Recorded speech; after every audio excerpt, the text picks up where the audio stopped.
ये जो इन्होंने ब्लॉक लगाए हैं ये आपको सारे एक ही साइज के लगेंगे ना, एक ही साइज का है और इन्होंने ये किया। लेकिन आप अगर यहाँ पर आएंगे, जो मतलब इनके एक्चुअल एविडेंस है वो मैं आपके साथ शेयर करना चाहता हूँ। इसमें अगर आप देखेंगे तो इसमें हर एक ब्रिक की साइज अलहदा है।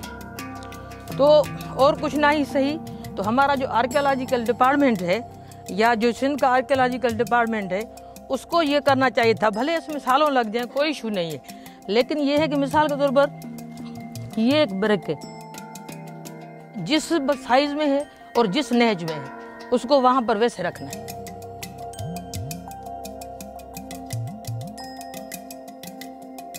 बारिश का जो पानी है वो यहाँ बहुत ज़्यादा खड़ा हो जाता था, जिस वजह से इसका जो मेन चैम्बर है, ये जो बिल्डिंग है, इसका पोर्शन ये देख भी रहे हैं कि ये सेटलमेंट की वजह से ये काफ़ी हद तक जो है ये डैमेज हो गया था। बहुत ज़्यादा नुकसान का खदशा था क्योंकि पानी जो है वो प्रॉपरली बाहर जा नहीं रहा था। तो इसको पानी को ड्रेन आउट करने के लिए इसको रिस्टोर करना बहुत ज़रूरी था। ये जो हमने फर्श निकाल के दोबारा लगाया तो ये ओरिजिनल नहीं था, तो ये भी रेस्टोरेशन थी, लेटर इंटरवेंशन थी।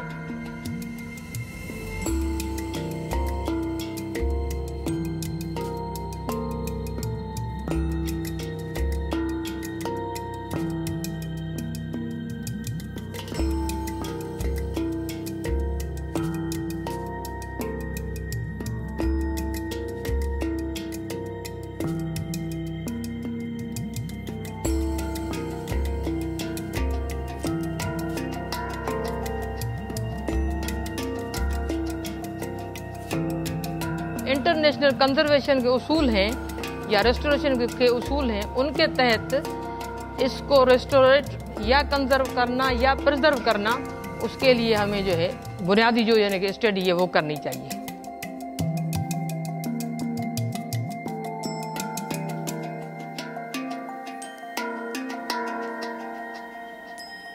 हर हफ्ते हम जो है ना इसकी रीडिंग लेते हैं और इसको डाटा जो है इसका वो महफूज किया जा रहा है। इसका साइल का डाटा जो है इसकी भी रिपोर्ट आ जाएगी, तो उसके बाद जो मीटिंग होगी तो उसमें ये डिसाइड किया जाएगा कि इसमें मूवमेंट कितनी है और इसके में फर्दर मूवमेंट आ सकती है या नहीं आ सकती। तो उसके बाद राय कायम की जाएगी कि इसको कैसे प्रिजर्व किया जाए।